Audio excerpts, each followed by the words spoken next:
Hola, ¿cómo están? Mi nombre es Laura Liaga y a lo largo de este video trabajaremos en los distintos conjuntos numéricos y sus operaciones aplicados a la seguridad pública. ¿Por qué estudiar matemáticas en seguridad pública? Porque nos permite no solo realizar cálculos precisos, sino también tomar decisiones a partir de ahí. Algunos ejemplos son, por ejemplo, el cálculo exacto de perímetros y zonas para coordinar áreas y establecer perímetros de seguridad efectiva, o dentro de lo que tiene que ver con la logística y los recursos, calcular el control de combustible o la cantidad que necesitamos de acuerdo a la flota de que dispongamos, distribuir eficientemente las mismas, o dentro de lo que tiene que ver con la estadística criminal, hacer interpretación de tasas delictivas, tiempos de respuestas y métricas de rendimiento. Para todo esto necesitamos usar las operaciones básicas dentro de todos los conjuntos numéricos que vamos a ver a lo largo de esta unidad. Para esto, en primer lugar, vamos a recordar cuáles son los conjuntos numéricos. Nosotros nos encontramos, a medida que vamos avanzando en la escuela, con el primer conjunto, que es el conjunto de los números naturales. Se representa con una letra n y en realidad tiene que ver con los elementos que son enteros positivos. Son aquellos que nos sirven para contar y ordenar dentro del uso policial, para contar todas las cosas que sean enteras positivas, como cantidad de patrulleros, número de efectivos, armas en depósito, entre otros usos, ¿sí? Una vez que nosotros trabajamos con el conjunto de los números naturales, aparecen los números enteros. Los números enteros son aquellos que incluyen a los naturales, pero además agregan los números enteros negativos y el cero, ¿sí? Dentro de los usos que podemos darle, vamos a encontrar acá todo lo que tiene que ver con déficit, sea de presupuesto, sea de algún otro tipo, las temperaturas bajo cero o incluso también las zonas que están por debajo del nivel del mar, se suelen usar los números negativos. Otro conjunto numérico con el que vamos a trabajar, que incluye a los anteriores, es el conjunto de los números racionales. Los números racionales son todos aquellos que se pueden escribir como una fracción y generalmente empiezan a aparecer acá las fracciones y los decimales, tanto exactos como periódicos, y dentro de esto el uso más frecuente que vamos a darle nosotros tiene que ver con las tasas de delito, con el cálculo de porcentajes, la distribución de recursos, entre otros, ¿sí? Después aparece un conjunto que ya no tiene que ver con los anteriores, no lo incluye, que es el conjunto de los números irracionales. Generalmente los números irracionales son aquellos que tienen infinitas cifras decimales no periódicas y por lo tanto se pueden encontrar en todo lo que son las raíces no exactas, el número pi que nos permite calcular el área y el perímetro de regiones circulares, y en conjunto, todo el conjunto de los números irracionales con el conjunto de los números racionales forman el conjunto de los números reales, que es con el que nosotros vamos a trabajar a lo largo de toda la unidad. Para comenzar, vamos a recordar algunas formas de cálculo para poder operar dentro de lo que tiene que ver con las sumas y las restas. En primer lugar, lo que vamos a recordar es que cuando nosotros trabajemos con la resta, la vamos a pensar como la suma del opuesto de un número. O sea, si yo quiero hacer 2 menos 5, lo voy a pensar en términos de a 2 sumarle el número menos 5. O sea, en este caso estoy sumando a un número positivo un número negativo. De esta manera, recordando esto, vamos a ver qué pasaba cuando yo sumaba dos números que tienen los signos iguales. Si yo tengo dos números que tienen los signos iguales, cuando los sumo, directamente voy a poner la suma de los números con su valor absoluto y voy a dejar el signo que les corresponde. Vamos a ver un ejemplo. Si yo quiero sumar, por ejemplo, 12 más 5, fíjense que 2 y 5 son positivos, por lo tanto el resultado de esta suma va a ser positiva y voy a sumar directamente 12 más 5, que esto me da como resultado 17. Por otro lado, si yo quiero hacer menos 3 menos 8, recordemos que este menos 8 correspondía a hacer menos 3 más menos 8. ¿Sí? Uno lo puede pensar como sumar dos números negativos. Como ambos son negativos, el resultado va a ser negativo y directamente lo que voy a hacer acá es sumar 3 y 8, que me da como resultado 11. Uno puede pensar también en esto como el sentido de si estoy sumando deudas o revisando, digamos, las deudas, entonces si ambos son negativos, el resultado también va a ser una deuda. Cuando tienen signos distintos, lo que voy a hacer es restar los números y colocar el signo del que sea más grande con valor absoluto. Vamos a pensar en un ejemplo. Si yo tengo, por ejemplo, menos 4 más 11, lo que voy a hacer acá es la resta de 11 menos 4, que me da como resultado 7. Ahora voy a pensar, de menos 4 y 11, el que tiene el signo mayor en valor absoluto es el 11. Por lo tanto, este resultado va a ser positivo. Si por el contrario, yo tengo, por ejemplo, menos 5 más 18, acá que voy a hacer lo mismo. 18 menos 5 me va a dar como resultado 13. ¿Quién es el que tiene el signo más grande en valor absoluto? 18. También me da positivo. Si tengo, por ejemplo, 21 menos 6, resto 21 y 6 me da como resultado 15. El que tiene el signo más grande es el 21, por lo tanto, esto me da como resultado un número positivo, ¿sí? Además, vamos a recordar algunas propiedades que tienen que ver con cómo se comporta la suma, ¿no? La suma es conmutativa, o sea que yo puedo sumar A más B y es exactamente lo mismo que B más A. Otra cuestión importante es que esta propiedad que se cumple para la suma también se cumple para el producto. Por ejemplo, si yo hago 2 más 5, es exactamente lo mismo que hacer 5 más 2, o dentro de lo que tiene que ver con el producto, con la multiplicación, hacer 4 por 8 es lo mismo que hacer 8 por 4. ¿Sí? O sea, tanto la suma como el producto cumplen la propiedad conmutativa, o sea, conmutar o cambiar de lugar los sumandos o los factores no me altera el resultado final. A su vez, es asociativa, o sea, si yo tengo, por ejemplo, 2 más 8 más 5, cuando yo tengo que hacer una suma de varios elementos, recordemos que la suma siempre se hace de a dos elementos. Entonces yo puedo acá asociar según me convenga. Entonces, por ejemplo, podría asociar el número 2 más el 8 y luego a este resultado sumarle 5. Esto me da como resultado 10 más 5 y esto me da 15. ¿Sí? Por último, fijémonos que trabajar con las operaciones de suma y de resta tiene que ver, por ejemplo, con un control de chalecos, donde yo tengo un stock inicial, donde puedo sumar nuevos elementos, ver cuáles son los elementos que ya o están obsoletos por alguna razón, o están rotos o no sirve para poder encontrar cuál es el total, ¿no? Por ejemplo, si quiero hacer un control de chalecos antibalas en la comisaría, pongo cuál es el stock inicial, cuántos ingresan nuevos, cuántos se están dando de baja o se retiran, ya sea para mantenimiento o alguna otra razón, y eso me va a dar, por ejemplo, cuál es el total de los elementos de los que yo dispongo. Veamos otro ejemplo en el que yo voy a usar las operaciones básicas. Por ejemplo, si una comisaría administra una flota de vehículos y quiere calcular el presupuesto de combustible mensual. Necesitamos determinar la cantidad exacta de litros requeridas para garantizar la operatividad de todos los móviles del ciclo asignado. Si yo tengo 8 móviles y el recorrido diario aproximado o es de 250 kilómetros, el consumo promedio de cada móvil corresponde a 12 kilómetros por litro y los días operativos van a ser 20 días, una forma de poder encontrar esto es, en primer lugar, dividir el recorrido diario por el rendimiento. ¿No? O sea, este recorrido que yo voy a hacer dividido la cantidad de kilómetros que puedo recorrer por cada litro de nafta. Eso me va a dar un total de litros que va, digamos, a necesitar cada uno de los móviles. Ahora, si yo conozco, digamos, el consumo individual, puedo saber cuánto va a ser el consumo de toda la flota. Lo que voy a hacer es a este número lo voy a multiplicar por la cantidad de móviles que yo tengo, dándome de esta manera la cantidad de litros que se necesitan para todos los móviles. Si yo necesito hacer el cálculo mensual sabiendo la cantidad de días operativos, voy a tomar este valor y lo voy a multiplicar por la cantidad de días, resultando de esta manera la cantidad de litros total que necesito para el presupuesto de combustible mensual.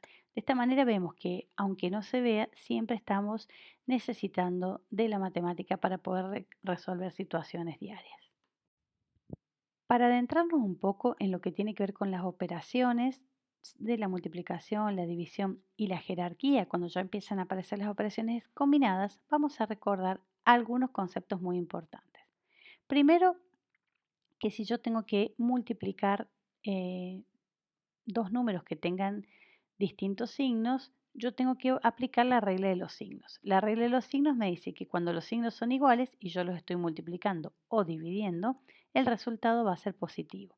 Y si los signos son distintos, cuando yo los multiplique o los divide a esos números, el resultado va a ser negativo. Vamos a poner un ejemplo.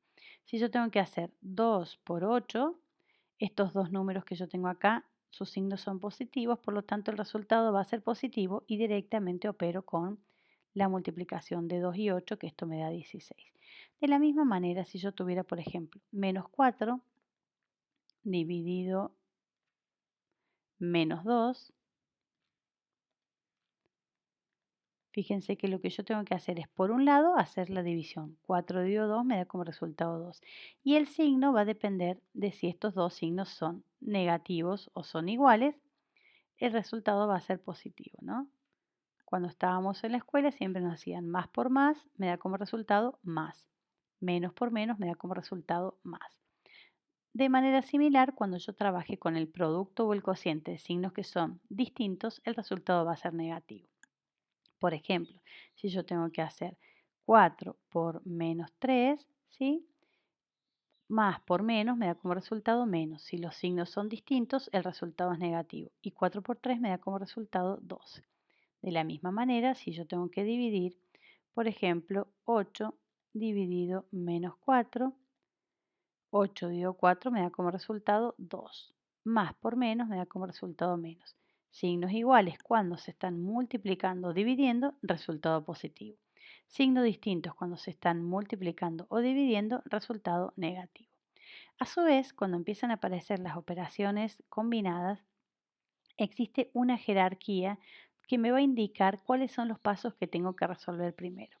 En primera instancia, lo que yo tengo que hacer es trabajar con las agrupaciones, o sea, resolver primero las operaciones que aparecen dentro de paréntesis, corchetes o llaves. En segundo lugar, resolver todo lo que sea multiplicación y división, ¿sí? Resolviendo de izquierda a derecha tal como aparecen en la expresión. En tercer lugar, resolver sumas y restas, que son las últimas en resolverse y también de izquierda a derecha o agrupando todos los elementos positivos por un lado y los elementos negativos por el otro. Cambiar el orden realmente afecta drásticamente el resultado final. Veamos un ejemplo. Veamos este primer ejemplo. Lo primero que vamos a hacer es, como dijimos anteriormente, separar en términos. Los quienes van a separar en términos son aquellos signos más y menos que no están en paréntesis, corchetes ni llaves, ¿sí? Eso me van a indicar cuáles son los grandes bloques de operaciones que tengo que hacer. Entonces, si nosotros separamos en términos, acá tenemos 1, 2, 3, 4 términos, me va a indicar qué cosas no se pueden juntar, sino hasta el final, cuando ya tenga solamente sumas o restas. En segundo lugar, lo que vamos a hacer es mirar que dentro de cada término existen otros, ¿no? Por ejemplo, yo acá tengo una división en el primer término, pero a su vez también aquí adentro hay términos dentro de este paréntesis. Lo mismo sucede en el segundo término donde hay términos en el paréntesis. Los términos me ubican, me indican qué tengo que resolver primero. Vamos a comenzar entonces a trabajar con este primer término. Lo primero que vamos a hacer es multiplicar el 6 con el 6, que eso me da como resultado 36 menos 1 dividido menos 5, todo lo otro que no voy a resolver lo voy a copiar tal cual, y en el segundo paréntesis 9 dividido 3, que me da como resultado 3 más 2. ¿Qué hace el término? Básicamente me dice que no puedo mezclar el 3 con el 2 sin antes haber dividido 9 entre 3, ¿sí? 2 por menos 1 más 3. Bien, una vez que hice eso, vuelvo a separar en términos para ver que no me haya equivocado. Tengo de nuevo entonces los cuatro términos y voy a seguir resolviendo. 36 menos 1 me da como resultado 35, dividido menos 5, más 3 más 2 que me da como resultado 5, más 2 por menos 1 más 3. Fíjense, yo ya resolví todo lo que tiene que ver con paréntesis, corchetes o llave, sigo manteniendo los términos del inicio. Que decía la regla o la jerarquía de las operaciones, ahora voy a resolver todo lo que son multiplicaciones y divisiones. Entonces voy a hacer 35 dividido menos 5. En este caso, recordemos que voy a aplicar la regla de los signos.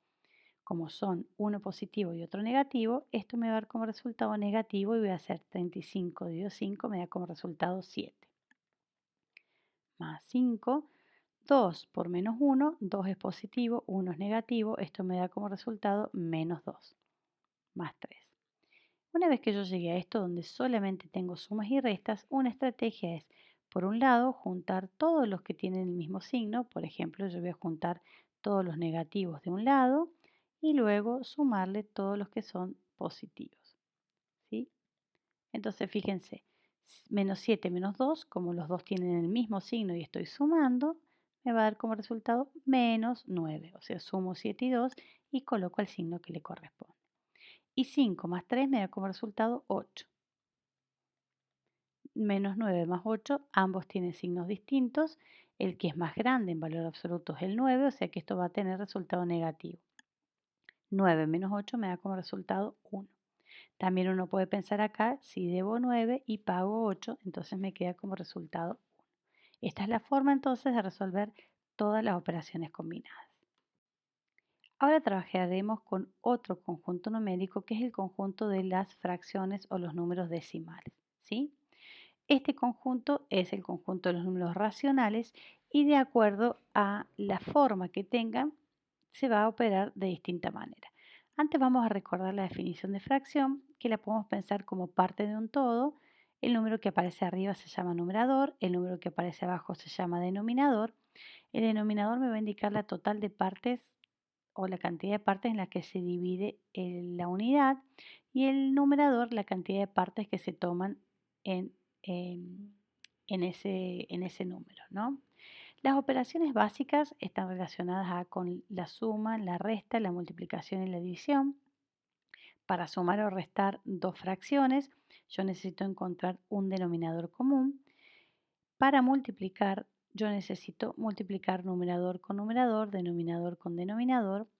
La división se realiza haciendo una multiplicación cruzada del primer numerador por el segundo denominador y eso va en el numerador del total.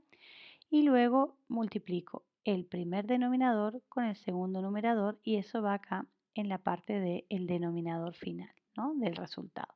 O sea, esto lo hago multiplicando en forma cruzada, ¿sí? De todas formas, nosotros para trabajar con las operaciones con fracciones nos vamos a ayudar de la calculadora científica. Otra cosa importante tiene que ver con la equivalencia, que yo puedo encontrar fracciones equivalentes cuando el producto cruzado me da igual, ¿sí? De todas formas, para encontrar fracciones equivalentes, lo que tengo que hacer es multiplicar o dividir el numerador y el denominador por un mismo número. Voy a poner un ejemplo. Supongamos que tengo el número 3 quintos y quiero encontrar una fracción equivalente. Puedo encontrarla multiplicando numerador y denominador por un mismo número. Por ejemplo, lo voy a multiplicar por 4. 3 por 4 me da como resultado 12. 5 por 4 me da como resultado 20. 12 veinteavos es equivalente a 3 quintos. Tienen distinta forma o parecen diferentes, pero representan la misma cantidad. Por lo tanto, si nosotros hacemos la prueba, fíjense que si multiplicamos cruzado 3 por 20 me da lo mismo que 5 por 12. 3 por 20 me da 60, 5 por 12 me da 60. Por lo tanto, se cumple esta relación, estas dos fracciones son equivalentes. El uso más frecuente que vamos a trabajar o el que vamos a dar es el que está relacionado a las razones y proporciones que vamos a ver en la unidad siguiente, porque a mí me permite eso tomar dimensión de algunas cuestiones, ¿no? O sea, por ejemplo, identificar si un patrullero es cada 2.500 habitantes, qué relación tiene eso con algunas otras cantidades. O dentro de lo que tiene que ver con los gráficos, por ejemplo, si yo quiero distribuir la cantidad de personal, la cantidad que va a estar en la calle y la que se queda, digamos, en la base, también la parte gráfica de estas fracciones me permite identificar qué cantidad de gente aparece o se queda o se va, pero digamos de forma gráfica es mucho más visual identificar que hay más personas en la calle que dentro de la base. Finalmente, repasando dentro de lo que son las leyes más importantes del producto y de la suma, vamos a recordar entonces la propiedad asociativa: cambiar el orden de los sumandos no afecta la suma, cambiar el orden de los factores no afecta el producto, ¿sí? También la propiedad asociativa que ya vimos previamente, tanto de la suma como del producto. Y la última es la que tiene que ver con la propiedad distributiva del producto respecto de la suma o de la resta. O sea, si yo tengo una multiplicación, por ejemplo, 3 por 8 más 5 o menos, porque acá podría haber un más o un menos en este lado, yo puedo aplicar la propiedad distributiva y convertir esto en una suma, en la suma de 3 por 8 más la suma de 3 más 5, ¿sí? Esto dependerá de cómo nosotros vamos a resolver o qué es lo que nos interesa resolver. Y recordando lo que hicimos recién, para poder resolver un ejercicio combinado debemos respetar la jerarquía de las operaciones. Primera cuestión que tenemos que hacer: separar en términos con los signos más y menos que no están entre paréntesis, resolver las operaciones encerradas entre paréntesis, corchetes o llaves, luego resolver multiplicaciones y divisiones en el orden que van apareciendo y por último resolver las sumas y restas también en el orden que aparece. Por último, vamos a resolver este ejercicio combinado que tenemos con fracciones, ¿no? Entonces, en primer lugar, vamos a identificar los signos más y menos que no están en paréntesis, corchetes ni llaves. Esto me va a delimitar cuáles son las operaciones que yo tengo que hacer.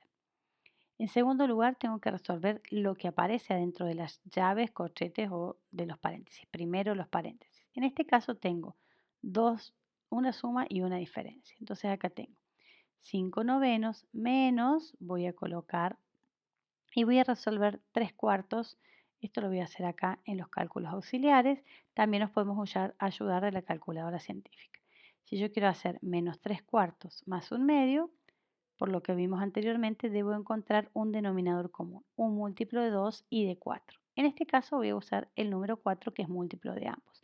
Para encontrar los numeradores, divido 4 dividido 4, esto me da como resultado 1 y ese número lo voy a multiplicar por el numerador. 1 por menos 3 me da menos 3. 4 dividido 2 me da como resultado 2 por 1, 2. ¿Sí?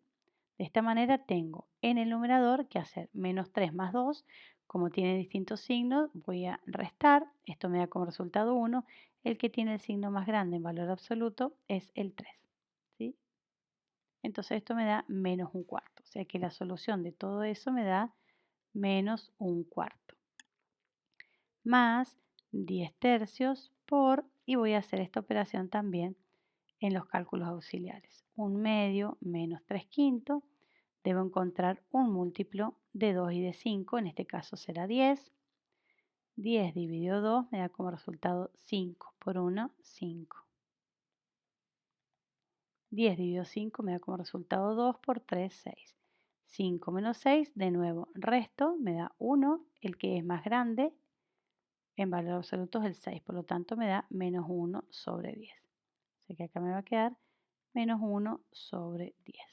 ¿Sí? Fíjense que si yo vuelvo a separar en términos, obtengo los mismos términos que tenía al principio. Ahora, ¿qué voy a hacer? Resolver multiplicaciones y divisiones. Entonces acá tengo 5 novenos. Siempre que aparezca un signo delante del paréntesis me va a cambiar los signos de un menos, perdón, delante del paréntesis va a cambiar los signos de lo que está adentro del paréntesis. En este caso, como lo que tengo dentro del paréntesis es negativo, junto con este menos se hace la propiedad, la regla de los signos, menos por menos me da más y acá me termina quedando un cuarto. Acá, para hacer esta multiplicación, voy a aplicar la regla de los signos. Más por menos me da como resultado menos. Y una cosa que podemos hacer es simplificar cualquier numerador cuando estoy en la multiplicación con cualquier denominador. Por lo tanto, esto me va a quedar 1 por 1, 1 y acá abajo me va a quedar 3. O sea que yo tengo que hacer ahora la suma entre 5 novenos más un cuarto menos un tercio. Fíjense que yo vuelvo a tener eso. ¿Qué voy a hacer? Voy a calcular esto encontrando un denominador común de 9, de 4 y de 3. ¿Sí? En este caso voy a usar el número 36, que es múltiplo de estos tres números. 36 dividido 9 me da como resultado 4 por 5, 20. Más 36 dividido 4 me da como resultado 9. Por 1, 9. Menos 36 dividido 3 me da como resultado 12. Por 1, 12. ¿Sí? Y de esta manera puedo asociar o juntar primero todos los números que son positivos. En este caso voy a hacer 20 más 9, me da como resultado 29 menos 12 sobre 36. Y ahora hago la cuenta final. 29 menos 12 que me queda como resultado 17 sobre 36. De esta manera entonces encontré cuál era la solución. De esta forma hemos visto los conjuntos numéricos y sus operaciones, y para poder resolver todo lo que tiene que ver con operaciones combinadas, respetar siempre la jerarquía de las operaciones. Nos vemos en el próximo video.